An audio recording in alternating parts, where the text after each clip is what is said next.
Welcome to the quick overview of the Chamber for Good site.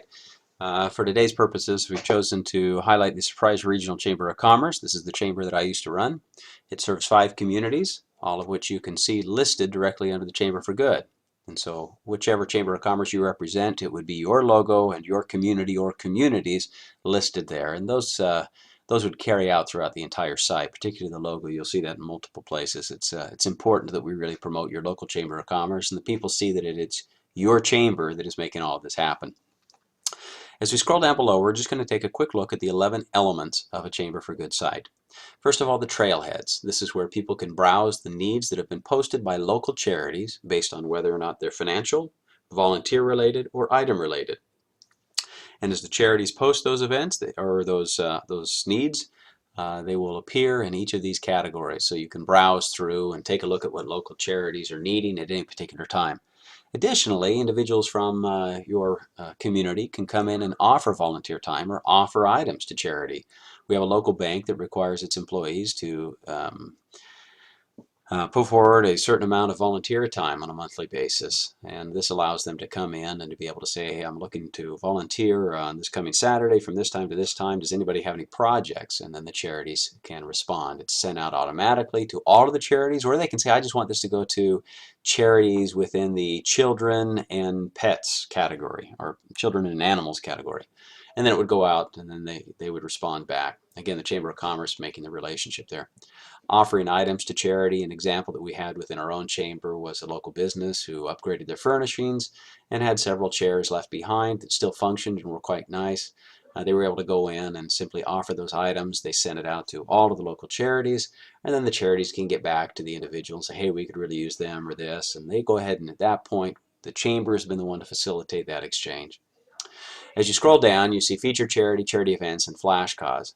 You, as a Chamber of Commerce, determine who your featured charities are. And it's a very simple process in the back-end system where you have all of your charities listed, and you can click on those that you want to be featured charities. At our chamber, we chose to make chamber members featured charities because we have several charities on our website, on the Chamber for Good site, that are not chamber members. For the sake of credibility, we thought we needed it to be fairly exhaustive of local charities and causes. But those that are chamber members have a little bit of extra visibility, and we want them to be recognized. In the center section is the charity events, and again, every charity within the system can post events on that calendar.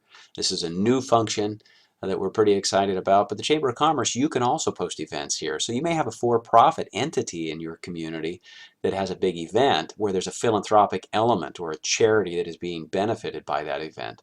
And so you can go ahead and post the event here as well. On the right side, you'll see the flash cause, and this is something that you can put in whenever you want, anytime there is a particular individual or an organization or a community element where there is needed some timely action on the part of the community to rally around a particular cause or individual, whatever it may be. This becomes kind of the rallying point. Now, whenever there isn't a flash cause that's in here, this goes back to a placeholder status where your chamber's logo would be where Rachel's photo is. And then here it just simply says, we're excited and pleased to be able to support local charities. To learn more about our Chamber of Commerce, click the logo below. And up here, of course, the name of your chamber. As you scroll down, you'll see there are 3 more elements to go. Thank you to our media partners. One important aspect of Chamber for Good is that it get a lot of visibility and a lot of community awareness, and your local newspapers, radio stations are going to be major partners in this. They're always excited to be able to do that, but it's nice to be able to reciprocate and give them some visibility within the Chamber for Good site as well.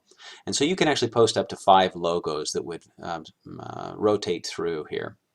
On the right side, this is the sponsorship box, and you as the Chamber of Commerce, depending on which package you have, whether it's the 1 sponsorship spot or up to the 4 sponsorship spot, you control these logos. You have them linked to their individual websites, but again, wanting to give them as much visibility as possible.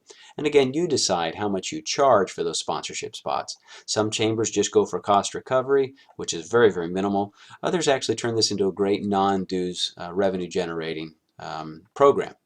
Down at the bottom is the last element. This is where you're able to put in your email address, and you want every community member to do this.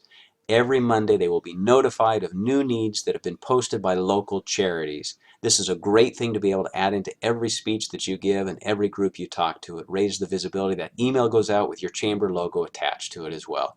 We'll get into detail on all of these functions in the other videos.